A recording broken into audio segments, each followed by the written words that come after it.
Mummy संगे देखा अब दीदियो जात बाड़ी बड़ी मशहूर होला ओही जाके संखा बोला और बोला चाहिए का सलाम। तो पहले के प्यार में होता था कि बाबू रुक जाओ, पहले के प्यार में होता था कि बाबू कुछ ऐसा लेके आना जो हम छुपा के रख सके, नहीं तो भैया देख के बड़ी मारेगा, मम्मी बड़ी मारेगी। और अब तो जितनी भी ज़्यादा डिमांडें हैं सब आईफोन पे शुरू होती हैं और चेन पे ख़त्म होती हैं, उसके नीचे कोई वैकेंसी ही नहीं है। एक गुलाब का फूल लेके जाओ, दूसरा फूल तुम्हारे मुंह पे दे के मारेंगी लड़कियाँ, कहेंगी इससे सुंदर फूल तो हमको बगल वाला दे रहा था। क्या चीज हम ही लोग ने बोलते हैं कि सब हो के हुनर में हरारू चाहिए सुना कि भोला पूजी राउर को चाहिए चंदा चको नाही दहेज में मांगी ले फॉर्चूना कि सब हो के हुनर में हरारू चाहिए सुना। ये आप ही लोग लगाते हो। तो जब आपको सुंदर चाहिए तो हम लोग को नहीं सुंदर चाहिए, तो हम लोग की अब रिक्वायरमेंट ही स्टार्ट होगी आईफोन पे। आईफोन तो ब्याह कर ले क्या चीज, हम नहीं मेरे पास ऑलरेडी है। कल को मेरे पास कमेंट आने लगे, मेरे पास है। आइए कि और बोला चाहिए का सलाम हो। लड़की बड़े प्यार से कह रही है कि बाबू क्या क्या कहते हैं प्यार से, क्या क्या कहती हैं आपकी गर्लफ्रेंड? सोना, सुग्गा, मुग्गा, जानू, सोना, करेजा, जानू। और तार गर्लफ्रेंड क्या कहली हो? और कुछ और जानू कहली। मेरी तुम्हारा खुद का मुंह तो पान पराग जैसा है। सोना, मेरी जान, क्या क्या बोलते हैं यार? जान मेरी जाने मन, बचपन का प्यार मेरा भूल नहीं जाना। लेकिन बहुत स्वीट हो, करेजा बोलती है कि और बोला चाहिए का सना। चूड़ी हरियारा काले आई है रे सवारा का पहिरी के नचब झमझा। हाँ बोल चूड़ी हरियारा काले आई है रे सवारा का पहिरी के नचब झमझा।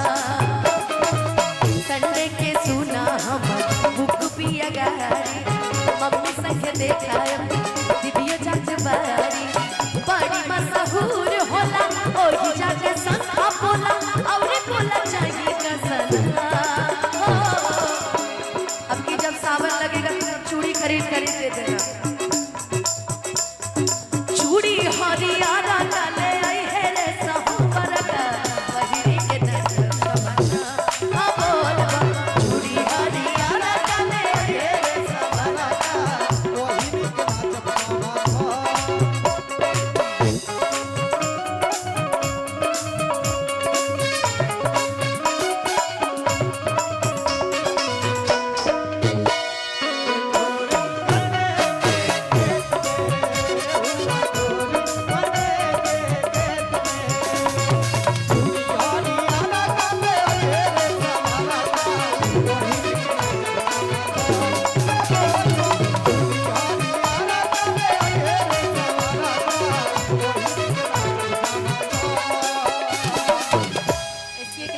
बहुत पसंद है। ये बताइए कितने लोग मोबाइल पे, एक लाइन इसमें मैंने गाई थी, हो वीडियो कॉल करब तू अरे करे हो पसंद हो एही बहाने होई बाबा दर्शन हो। क्योंकि इसमें से जिनके हाथ में मोबाइल है कुछ ऐसे होंगे जो फेसबुक पे लाइव चला रहे होंगे। कौन कौन है? ठीक। कुछ ऐसे होंगे जो वीडियो बना रहे होंगे। वीडियो कौन कौन बना रहा है?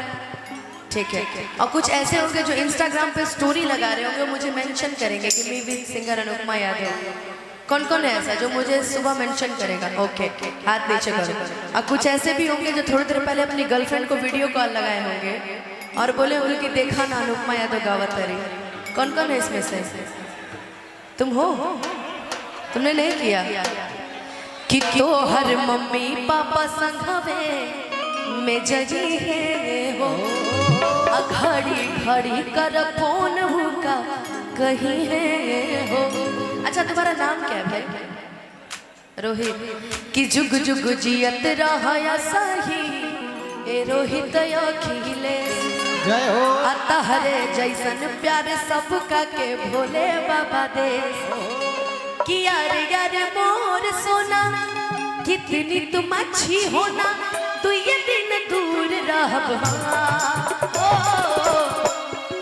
चूड़ी हरियर लाले आए है सावरना, पहिरी के नाचब चमचम। हाँ बोल चूड़ी हरियर लाले आए है सावरना, पहिरी के नाचब चमचम। हाँ बोल चूड़ी हरियर लाले आए है सावरना, पहिरी के नाचब चूड़ी हरियर लाले आए है सावरना, पहिरी के